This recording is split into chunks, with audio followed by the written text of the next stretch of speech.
Cricket कमजोर दिल वालों का खेल नहीं है भाई साहब। और अगर आपको लगता है क्रिकेट तो बस मौज की बात है, तो आप गुजरात टाइटंस और दिल्ली का मैच देख लीजिए, क्योंकि स्कोर कार्ड तो ये कहता है कि गुजरात 210 बनाए, दिल्ली जो है वो 209 पर सिमट गई। लेकिन मैच देखने वाले जानते हैं कि वो एक रन को लेकर जो मैदान पर हुआ वो कितनों की आंखें गमगीन कर गया, कितनों के दिल में सवाल पैदा कर गया कि यार why always David Miller.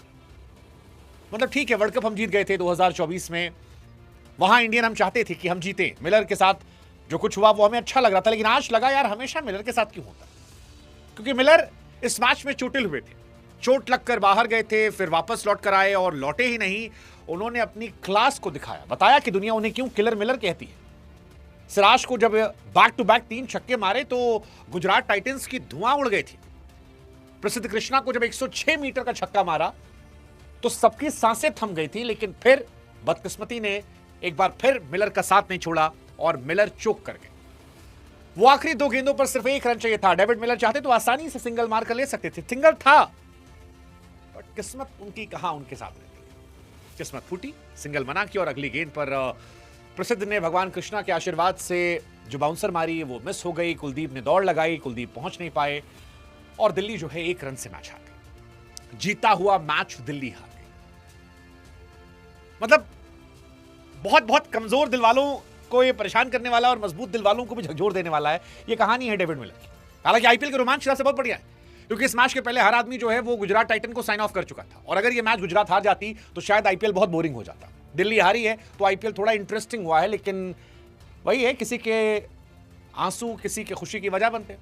IPL interesting हुआ है, गुजरात जो है वो सीजन में जिंदा है, लेकिन दिल्ली जो है आज गमगीन हो गई है। डेविड मिलर जो आखिरी में लौट रहे थे और हर आदमी उन्हें कंसोल करने की कोशिश कर रहा था, उस वक्त दिल से बुरा लग रहा था कि यार ये नहीं होना चाहिए था, ये नहीं डिजर्व करता था। ये पहले भी इसके साथ कई बार हुआ है। मतलब ये मैच एक्चुअली दिल्ली का मैच था। शुरुआत हुई, दिल्ली ने कंट्रोल रखा था, एंड हुआ ठीक है 200+ रन गए थे, लेकिन दिल्ली कंट्रोल में मैच था। केएल राहुल और निशंका ने जो बल्लेबाजी की वो बता रही थी कि भाई दिल्ली के पास क्लास है। केएल की क्लास आज दिखाई पड़ी, लेकिन फिर बीच में सब गड़बड़ हो गया। एक तो वो नीतीश राणा को क्यों खिला रखा है, नीतीश राणा खेलने का असर यह है कि आशुतोष शर्मा बाहर बैठते हैं और नीतीश बाबू जो है 3 मैच से एकदम खत्म हो गए। दिल्ली ने अपना फरेरा जो है उठा के राजस्थान को दे दिया है और उनसे नीतीश राणा जो लिया वो 1 मैच में रन नहीं बना रहे, पूरे सीजन में मुश्किल से 1-2 मैच में रन बनाई है। प्लस एक फिनिशर भी गायब कर दिया, क्योंकि अगर नीतीश नहीं खेल रहे होते तो शायद समीर रिजवी ऊपर आते, नीचे चले आते आशुतोष शर्मा, और ये मैच काफी हद तक बन जाता। स्टम्प्स रन आउट हो गए थे, क्या ठीक है। अगर मगर के बीच में डेविड मिलर ने आज सिराज की बड़ी तगड़ी पिटाई की भाई साहब। वो जो मार थी वो देखने लायक थी। मतलब सिराज के आज होश फाख्ता हो गए थे, 23 रन 1 ओवर में, और उस वक्त लगा कि मैच खत्म हो गया। इनफैक्ट वो 106 मीटर के छक्के पर भी लगा मैच खत्म हो गया। 2 गेंद में मतलब इतना कॉन्फिडेंस था मुझे। आखिरी ओवर में 13 रन चाहिए था, पहली पे चौका पड़ा, दूसरी पे आउट हुआ। मैंने कहा कुलदीप बस सिंगल दे दे, मिलर जिता देगा। फिर मिलर ने छक्का मारा, मेरे को लगा मैच खत्म, आप 2 बॉल में 2 रन। फिर मेरे मन से आया यार थोड़ा सिनेमा हो जाए, सिंगल हो जाए, मिस हो जाए, और वही हुआ। लेकिन जो मैच हमें लग रहा था कि शायद टाई हो जाएगा, वो मैच गुजरात की तरफ चला गया। मैच खत्म हो गया। मतलब मिलर क्या ही कहा जाए यार, मतलब मिलर की लाज बुरा लग रहा है मुझे, बुरा लगना भी चाहिए। आप स्टैट्स देख लो। 18 ओवर से बात करते हैं। सिराज आते हैं मिलर को गेंदबाजी करने, पहली बॉल वाइड जाती है। फिर आते हैं मिलर को बॉलिंग करने, पहली बॉल पे छक्का, दूसरी बॉल पे चौका, तीसरी बॉल पे छक्का। उसके बाद फिर सिंगल जाता है। फिर विप्रज जो है चौका मारते हैं। हालांकि 19वीं ओवर की आखिरी गेंद पर मुझे लगा कि विप्रज ने मिस कर दिया था, क्योंकि विप्रज को सिराज ने लोअर फुल टॉस दी थी और वो चाहते तो ऐसे मारते आराम से बॉल चली जाती। लेकिन शायद उन्होंने सोचा होगा कि यार 14 रन ही तो चाहिए, सिंगल ले लेंगे, आसानी से आखिरी ओवर में मैच खत्म कर देंगे, छक्का क्यों मारे। लेकिन मैच वहां खत्म हो सकता था। वो फुल टॉस ही हिट करने वाली बॉल थी, उन्होंने मिस किया। इसके बाद विप्रज आखिरी ओवर में आए, जो कहानी रही। बट क्रिकेट यार इतना आसान गेम भी नहीं है, मैं फिर कह रहा हूं, इतना आसान गेम नहीं जितना लगता है। डेविड मिलर जो है वो सैड क्रिकेट एडिट्स के लिए बने हुए, एक और मूवमेंट उनकी लाइफ में जुड़ गया। इसीलिए शायद केएल राहुल जिन्होंने इतनी अच्छी पारी खेली वो मिलर के पास गए, कंसोल किया, बताने की कोशिश की।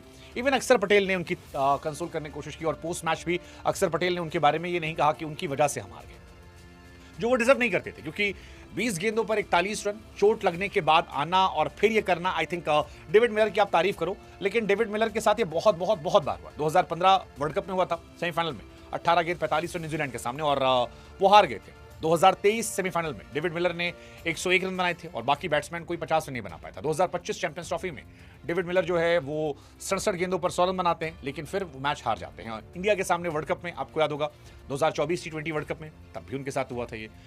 तो ये बार बार उनके साथ रहा है, और ये कहानी जो है गड़बड़ रही है।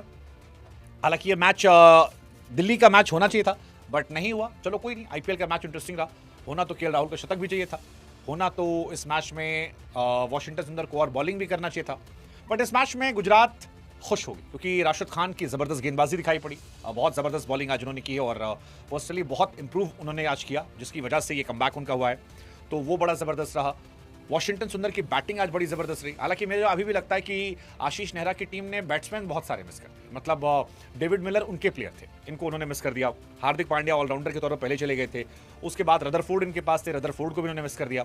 सो आई थिंक वो जो बहुत सारे बैट्समैन को उन्होंने छोड़ा और केवल बॉलर बॉलर बॉलर भर लिए, उसकी वजह से गुजरात टाइटन की बैटिंग जो है वो बीच में काफ़ी कमज़ोर हो गई है, बहुत बहुत कमज़ोर हो गई है। और ग्लेन फिलिप्स का वो उतना एक्स्ट्राऑर्डिनरी टच नहीं है, शायद इस वजह से टीम जो है वो थोड़ी सी कमज़ोर नजर आती है।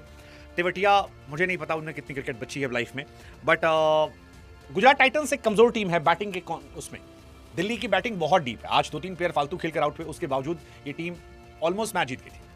दिल्ली खुश होगी केएल राहुल के फॉर्म में आने से, क्योंकि केएल राहुल 33 रन पर खेले थे। फिर उसके बाद बढ़िया फैंटे लगाए जिन्होंने, चौका छक्का छक्का चौका, और फिर अर्शतक पूरा किया 28 गेंदों पर, 211 चेस कर रहे थे। अच्छी पारी उनकी थी। थोड़े ब्लंडर जो है दिल्ली से हुए हैं, जैसे नीतीश राणा को लेकर एक ब्लंडर मुझे लगता है कि 3 मैच से वो बर्बाद कर रहे हैं। एलएसजी के सामने 17 गेंद 15 रन, एमआई के सामने 3 गेंद 0, जीटी के सामने 6 गेंद 5 रन। अब क्योंकि वो खेल रहे हैं इसलिए रिजवी को इम्पैक्ट प्लेयर खेलना पड़ रहा है, आशुतोष शर्मा को बैठना पड़ रहा है, तो ये कहानी उनके लिए अनफॉर्चुनेट है। वैसे ही जैसे केएल राहुल के लिए अनफॉर्चुनेट है, तीसरी बार 90s में रह जाना, 94, 91, 92। ऋतुराज के लिए भी रहा है, 3 बार वो भी 90s में गए हैं। तो ये सारे प्लेयर हैं, बट क्या ही कहा जाए उनका। आज इस मैच में राशिद खान की भी तारीफ होनी चाहिए। एक बहुत बड़ा हाई स्कोरिंग मैच था, 10-11 रन हर बॉलर दे रहा था। वहां पर 4 ओवर 17 रन देकर 3 विकेट निकालना, आई थिंक ये बहुत एक्स्ट्राऑर्डिनरी बॉलिंग थी। ये पीक राशिद खान के वापस आने का संकेत था और तारीफ होनी चाहिए। राशिद खान की भी वजह से मैच बना, क्योंकि दोनों टीमों में 10+ रन सारे बॉलर पिट रहे थे और वहां पर एक बॉलर 4 की इकॉनमी से पिटता है और ये गेंदबाजी करता है। आप जितनी तारीफ करें उतना कम है। और विकेट भी अच्छे अच्छे निकाले। नीतीश राणा का विकेट, सबसे बड़ा विकेट तो समीर रिजवी का विकेट था, उसके बाद अक्षर पटेल का विकेट था, और ये 3 विकेट का असर यह था कि मैच फंस गया। ओवरऑल मैच की बात करें, गुजरात टाइटंस ने आज बैटिंग ठीक की। शुभमन गिल ने 45 गेंद 70 रन। शुरू में बहुत स्लो खेल रहे थे, मुझे लगा काफी गेंद जाया की उन्होंने, बट बाद में अच्छा कमबैक किया। वॉशिंगटन सुंदर इस मैच में एक बड़ी हाईलाइट रहेंगे, 32 गेंद 55 रन। आई थिंक वो बहुत काबिल तारीफ बैटिंग थी, क्योंकि वॉशिंगटन से मैं एक्सपेक्ट नहीं कर रहा था। मतलब मुझे लगा था शायद, नहीं पता नहीं, बटलर ने सरप्राइज किया, 27 गेंद 52 रन। वो शुरू में विकेट गिरने के बाद जो उन्होंने बैटिंग की वो सरप्राइजिंग बैटिंग थी, 27 गेंद 52 रन। आई थिंक वो बहुत तारीफ वाली थी। 210 रन बनाए उन्होंने और ठीक था। बटलर, आई थिंक बटलर का फॉर्म में आना जो था वो बहुत जबरदस्त था और बटलर की वजह से ये मैच जो है ये पूरा पलट गया। गिल ने भी बाद में स्लेट अच्छा किया। शुरू में जब बटलर तेज खेले थे तो 16 गेंद 17 रन, बाद में 29 गेंद 53 रन। अगेन ये थोड़ा और बेहतर हो सकता है मॉडर्न डे T20 क्रिकेट के हिसाब से, बट ठीक है, इतना बुरा नहीं है। जॉस बटलर का फॉर्म में आना मुझे लगता है गुजरात को बहुत बूस्ट करेगा, क्योंकि गुजरात अपने टॉप 3 पे बहुत डिपेंडेंट होती है। बाकी दिल्ली ने टॉस जीता, गेंदबाजी करने का फैसला किया। साई सुदर्शन आज फ्लॉप थे। गिल, बटलर, सुंदर, ये 3 प्लेयर जबरदस्त थे। फिलिप्स का एक बड़ा जबरदस्त सीन आया था जहां पर एक शॉट मारा, कैच गया, बल्ला वल्ला पटकने लगे कि यार मैं आउट हो गया, लेकिन फिर रियलाइज हुआ कि वो छूट गया और भागने लगे। आज दिल्ली की गेंदबाजी भी थोड़ी सी सवालिया निशान थी, जैसे मुकेश कुमार बहुत पिटे हैं, 4 ओवर 55 रन। लुंगी अच्छे गेंदबाज थे, 4 ओवर 24 रन, इकोनॉमिकल थे। Axar was decent, 3 over 32, Kuldeep 4 over 42, Nattu 4 over 34 run. Vipraj Nigam की जगह पर भी क्वेश्चन उठना चाहिए, क्योंकि विपराज निगम बॉलिंग भी नहीं कर रहे हैं, 1 ओवर 23 रन दिया है और बैटिंग भी कोई बहुत खास उन्होंने नहीं की है। इससे अच्छा तो बैटिंग जो है वो आशुतोष से करवा लेते, वो जबरदस्त प्लेयर था। जहां तक बात है दिल्ली की बैटिंग की, निसंका वॉज गुड अगेन, 24 गेंद 41 रन, उन्होंने काफी स्टेबिलिटी ऊपर दी है। केएल राहुल आज बहुत जबरदस्त फॉर्म थी, 52 गेंद 92, अच्छा रहा। समीर रिजवी का आउट होना वो आई थिंक एक थोड़ा प्रॉब्लमैटिक हो गया। मिलर अगर रहते शायद शुरू से तो मैच अलग हो जाता, बट वो चोटिल होकर बाहर गए थे। अक्षर पटेल स्टब्स का फ्लॉप होना, विपराज निगम का आखिरी में वो आउट होना, कुल मिलाकर मैच जो था ठीक ठाक था। बट इस मैच में पिटाई खूब हुई है। सिराज वैसा बहुत पिटे, आज सिराज को नींद नहीं आनी चाहिए, वो तो बच गए बाल की, आखिरी में कृष्णा ने बचा लिया, वरना तो आज उनकी नींद हराम होने वाली थी। रवाडा 4 ओवर 32 रन दिए। राशिद खान आई थिंक इस मैच के सबसे बड़े हाईलाइट थे। कृष्णा पिटे, लेकिन पिटने के साथ साथ उन्होंने अपना काम कर दिया, मतलब 52 रन देकर लास्ट बॉल पे जो मैच बचा लिया वो आई थिंक उनको कवर अप कर देता, क्योंकि उस वक्त क्रूशियल सिचुएशन पर अपनी गेंद से मैच जिता देना, I think hats off to Prasidh Krishna. And तारीफ होनी चाहिए बटलर की भी, क्योंकि वो बटलर ने ही थ्रो मारा था। अगर वो थ्रो ना लगता तो शायद ये मैच जो है वो सुपर ओवर जाता और वहां पे क्या पता दिल्ली जो मैच ही जाती, बट ऐसा नहीं हुआ। दिल्ली लूजिंग एंड पर थी और गुजरात खुश है, वो सीजन में जिंदा है, आईपीएल जिंदा है, इंटरेस्टिंग हो रहा है। जी हाँ नाज़रीन, ये थी अब तक की मालूमात जो मैंने आपके साथ शेयर की है। वीडियो कैसी लगी अपनी राय का इज़हार कमेंट बॉक्स में ज़रूर करें। वीडियो को लाइक करें और चैनल को सब्सक्राइब करें। अगर आप इस तरह की इन्फॉर्मेटिव और इंटरेस्टिंग वीडियो देखना और सुनना पसंद करते हैं तो चैनल को सब्सक्राइब करना मत भूलिएगा। हाज़िर होते हैं एक नई वीडियो नई अपडेट के साथ। नेक्स्ट वीडियो दीजिए इजाज़त। अल्लाह हाफिज़।